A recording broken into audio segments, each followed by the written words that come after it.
Bueno, estimados alumnos, continuando con el contexto internacional, voy a referirme a la Organización Mundial de la Salud como institución internacional público-privada que hoy es.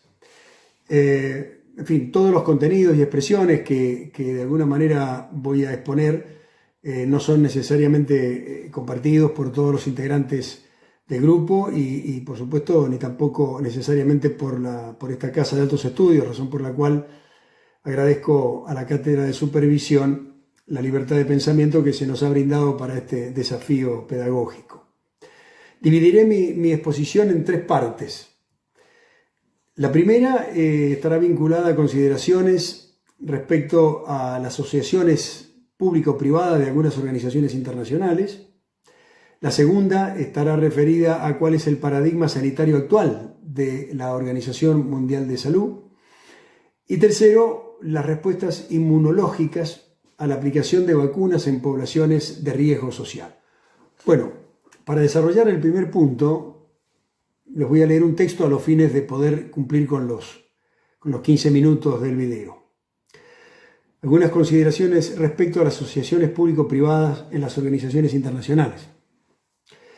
El sábado 30 de mayo del 2020, Estados Unidos, en plena crisis de la pandemia, con más de 100.000 víctimas fatales positivas a COVID-19, envuelto en protestas raciales contra la violencia policial, reinició su carrera espacial, pero no como en una confrontación Estado-Estado en la búsqueda de la supremacía del espacio exterior, sino que ahora lo hace lanzando al espacio el primer transbordador espacial privado, con fines netamente comerciales, en una asociación público-privada conformada por la NASA, o sea, la Administración Nacional Aeroespacial y de Aeronáutica de Estados Unidos, y la empresa privada SpaceX. Prácticamente a partir de la crisis financiera del 2008, el modelo público-privado es el que viene adoptando la Organización Mundial de Salud como estrategia sanitaria global, similar a este relato contemporáneo que les acabo de citar previamente. Esta nueva forma de enfrentar los desafíos de nuestros tiempos, y en el caso específico del campo de la salud, es consecuencia de la falta de aportes que anualmente deben realizar todos los países miembros de la organización en concepto de membresía, y que muchos de estos no están en condiciones económicas de cumplir sus obligaciones. ¿Es compatible un mundo en crisis sanitaria recurrente con fondos insuficientes de la Organización Mundial de Salud para llevar adelante sus programas con recursos propios y el mantenimiento de una burocracia de 2.457 funcionarios en la sede central de Ginebra, Suiza, considerado el país más caro del mundo para vivir? ¿No habrá que cambiar algunas cosas en la organización en un mundo que está experimentando la mayor concentración de riqueza a la que la humanidad se ha visto expuesta? La presencia de filántropos poseedores de las fortunas más grandes del planeta como inversores en el campo de la salud global es asumida por la sociedad como un grupo de benefactores altruistas y empáticos. ¿Cumplen un rol solidario frente a las necesidades de salubridad de una proporción cada vez más grande de poblaciones sin acceso al goce de los derechos humanos más elementales? ¿Son participantes necesarios para mejorar la eficiencia ejecutiva de las organizaciones públicas internacionales demasiado burocratizadas? ¿O son parte de un entramado de compañías farmacéuticas multinacionales alejadas del concepto de ayuda solidaria y que conseguirán a través de pandemias reiteradas la masa poblacional global para llevar adelante sus planes de expansión comercial? Dada la gran distorsión que experimentan las noticias en los medios de comunicación y redes sociales referentes a la pandemia que asola a la humanidad desde el año pasado y la posterior verificación en plataformas de autenticación de las mismas, hace necesario circunscribirse a fuentes oficiales y aquellas que a través del tiempo, como medio de comunicación social, nos permitan confiar en su veracidad. Como resultado del pronunciamiento de la Declaración de Alma-Ata en Kazajistán en 1978, se afianzó en el mundo sanitario global el principio de atención primaria de la salud, como estrategia horizontal de los sistemas asistenciales globales llevados a cabo por una Organización Mundial de Salud que, con la plena financiación de fondos públicos provenientes de los países miembros, llevaba adelante esta política. Así pasaron más de 20 años de actuación hasta que en el año 2000, con la creación en Ginebra de la Alianza Global de Inmunización para Vacunas, conocida como Gavi, se produce un cambio sustancial en el paradigma del cuidado de la salud global. Según Wikipedia, el enfoque de Gavi a la salud pública se ha descrito como orientado a los negocios y la tecnología, utilizando medidas orientadas al mercado y buscando resultados cuantificables. Este modelo, denominado enfoque de Gates o enfoque de tipo estadounidense, fue el que se aplicó al nuevo paradigma vigente: la atención de la salud a través de la inmunización activa con vacunas de última generación producidas por los grandes laboratorios internacionales aliados a este sistema. Ya en el año 2008, la Organización Mundial de Salud auspiciaba la participación del sector privado para afianzar y contar con los fondos necesarios para el cumplimiento de los programas sanitarios previstos por la organización para responder a las demandas de los países miembros.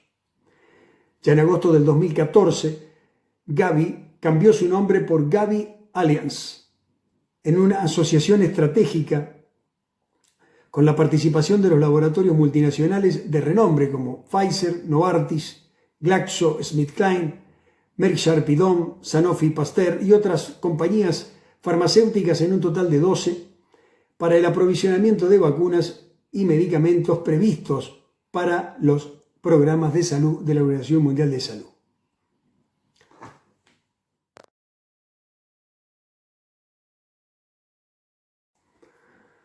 Como podemos ver en la gráfica que acompaña esta presentación, el segundo punto de paradigma sanitario actual de la Organización Mundial de Salud, de acuerdo a la información oficial de la misma, en su presupuesto del bienio 2018-2019, de los 4.240 millones de dólares acordados en su presupuesto, en el ranking de los primeros 20 aportantes, el sector privado conformado por la Fundación de Melinda y Bill Gates, la Gavi Alliance, el Rotary Internacional y el Fideicomiso Nacional Filantrópico de Estados Unidos representan el 30% del total de los aportes globales. Y si contamos los fondos aportados por Estados Unidos y Gran Bretaña, todos juntos configuran más del 60% del presupuesto. Razones más que suficientes para definir la política sanitaria y financiera de la Organización Mundial de Salud.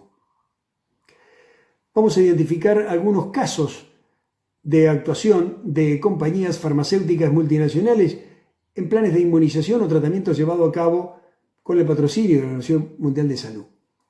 Caso Filipinas.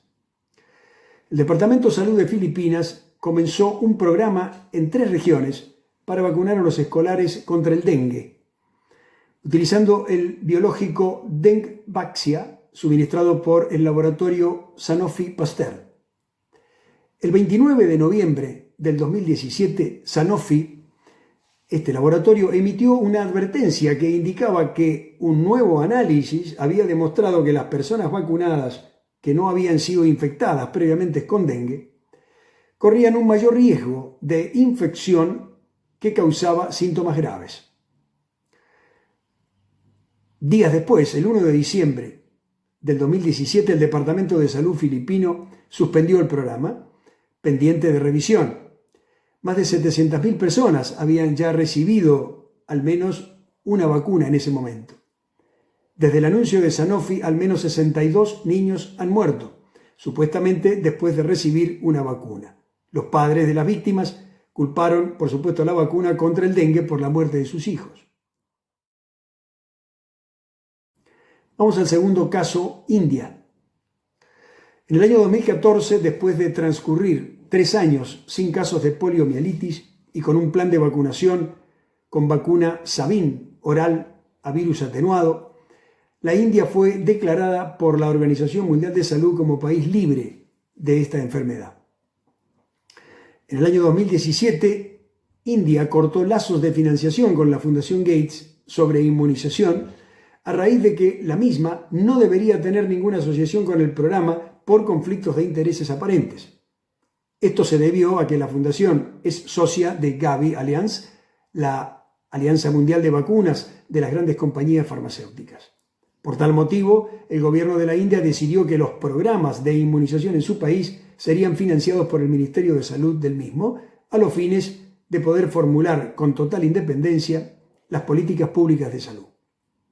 Cabe mencionar que, de acuerdo a denuncias efectuadas por la organización Médicos Sin Frontera, tanto la India como China en esa fecha estaban en condiciones de producir vacunas confiables para los programas de inmunización en los países pobres, refugiados, migrantes y poblaciones vulnerables, a un 40% más económicas que las ofrecidas por los laboratorios de las multinacionales a través de Gavi Alianza. Esto, por supuesto, motivó por parte de la Alianza de Laboratorios un cambio en su estrategia comercial, suministrando algunos insumos inmunológicos a menores precios de los que eran cobrados anteriormente y lo siguen haciendo en los países desarrollados o que están en condiciones de poder pagar estos inmunógenos. Caso de corrupción del laboratorio GlaxoSmithKline en Estados Unidos. El 2 de julio del 2012, GlaxoSmithKline se declaró culpable de cargos criminales y llegó a un acuerdo del mayor caso de fraude en la asistencia sanitaria en los Estados Unidos. Y además representó el pago más grande efectuado por una compañía farmacéutica por valor de $3.000 millones. El caso judicial estuvo relacionado con la promoción ilegal de la compañía de medicamentos recetados, su falta de informe de datos de seguridad, el soborno de los médicos y la promoción de medicamentos para los usos para los que no estaban autorizados. El tercer aspecto que quiero compartir está vinculado a la respuesta inmunológica a la aplicación de vacunas en poblaciones de riesgo social. Compartiendo un concepto del libro La cruel pedagogía del virus, del sociólogo portugués Boaventura de Sousa Santos, él nos decía que los sistemas de salud deberán ser públicos y universales. Haber gestionado los hospitales como empresas ha conducido a tratar a los pacientes como mercancía. Qué concepto interesante para poder aplicarlo.